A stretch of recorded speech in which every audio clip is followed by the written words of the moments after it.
ST म्हणजे महाराष्ट्राची जीवनवाहिनी। हीच एसटी लाखो प्रवाशांसाठी मोठा आधार आहे। मात्र तरीही एसटी महामंडळ तब्बल 37 वर्ष तोट्यात आहे। सरकारने काढलेल्या श्वेतपत्रिकेतून ही माहिती समोर आली। आता त्याबाबत सरकार काय उपाययोजना करणार असा प्रश्न महाराष्ट्राला पडलाय। पाहूयात।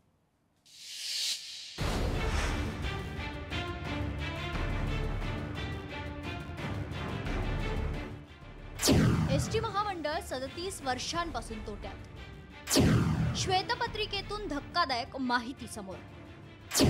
फक्त 8 वर्ष एसटी चालली नफ्यात। महाराष्ट्राची लाडकी लालपरी अर्थात एसटी ही खऱ्या अर्थानं जीवनवाहिनी आहे। मात्र शहरापासून गावखेड्यातल्या लोकांना मोठा आधार असलेल्या एसटीची चाकं तोट्यातच रुतलेली आहे, तीही तब्बल 37 वर्ष। महत्त्वाचं म्हणजे गेल्या 45 वर्षांपासून एसटी केवळ 8 वर्ष नफ्यात चालली। ही सगळी धक्कादायक माहिती श्वेतपत्रिकेतून समोर आली। याबाबत विरोधकांनी सरकारला जबाबदार धरले। वेळोवेळी त्याला मॉडर्नाइज केलं गेलं नाही, वेळोवेळी बदलत्या परिस्थितीनुसार एसटी मध्ये सुधारणा झाली नाही आणि मग त्याचा बोजा आज कर्मचाऱ्यांवरती कामगारांवरती केला जातोय। अनेकांना टेंडरमध्ये नवीन बसेस आणण्यामध्ये, त्या नवीन बसेसचे टायर बदलण्यामध्ये किंवा आतल्या सर्व ज्या गोष्टीची इंटिरियरची सुविधा देण्यामध्येच मोठ्या प्रमाणावरती मग्न झालेले, म्हणून ही वस्तुस्थिती आणि परिस्थिती दिसते। तर दुसरीकडे परिवहन मंत्री प्रताप सरनाईक यांनी एसटीची आर्थिक घडी नीट बसण्यासाठी उपाययोजना करणार असल्याचं म्हटलंय। महसूल वाढीसाठी दरवर्षी 5000 नव्या बस घेणार। उच्च दर्जाच्या व्होल्वो बस भाडे तत्वावर घेतल्या जाणार। महामंडळाच्या जागांवर खासगी वाहनांसाठी इंधन पंप होणार। इंधन पुरवठादारांशी महसूल वाटप करार केले जाणार। महामंडळाच्या मालमत्ता विकसित करण्यावर भर देणार।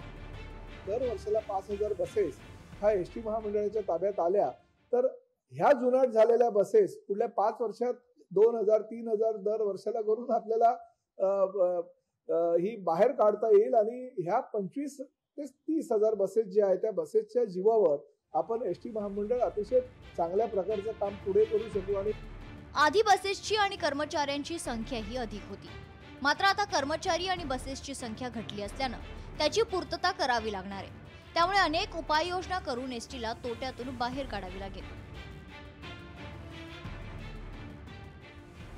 एसटी डेपो असेल किंवा एसटी डेपो मधील सुविधा असतील, बाथरूम असतील, यामध्ये सर्वाधिक जास्त चांगली सुविधा देण्यासंदर्भात निर्णय घेण्यात आलेला आहे। यासाठीच्या निविदा लवकरच काढण्यात येणार असून या सुविधांवरती भर दिल्यानंतर एसटी बसेस तोट्यातून बाहेर निघतील अशा प्रकारचा एक आश्वासन, एक निर्णय या ठिकाणी घेण्यात आलेला आहे। त्यामुळे याचा फायदा किती होतो हे पाहणं महत्त्वाचं ठरणार आहे। कॅमेरा पर्सन सुनील वर्मासह स्वप्नील जाधव, लोकशाही मराठी, मुंबई। लोकशाही मराठी ऐका, पहा, जागरूक रहा।